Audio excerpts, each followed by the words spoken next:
Salom do'stlar, sizlar bilan Jetjan. O'zbekiston hamda Saudiya Arabiston o'yinini hamma ko'rdi. Bu o'yinni qatarlik hakam boshqarib bordi. Shu hakamni men topdim. Qidirib yurib topdim. Shu hakam bilan ikki og'iz suhbatim bor. Do'stlar, like, podlisiya, bosamiz, kommentariyani portlatamiz. Ketdik. Men o'sha hakamni topdim do'stlar. Mana. Salom do'stlar. Mana ismlari Muhammad Ahmad Al-Shamari ekan ismlari. Google'dan ham qidirib topsanglar, mana rasmlari ham bor. Haqiqiy, mana o'zi jonlilari. Sizdan bitta so'rashimiz bor. Nechtaga dogovor bo'lgan? Nechta qizil kartochkaga dogovor qilgansizlar? Aslida 3 ta qizil kartochkaga dogovor bo'lgan.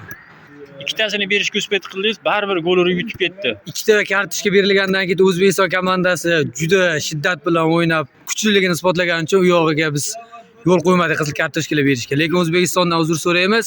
O'zbekiston olg'a. Shunaqa.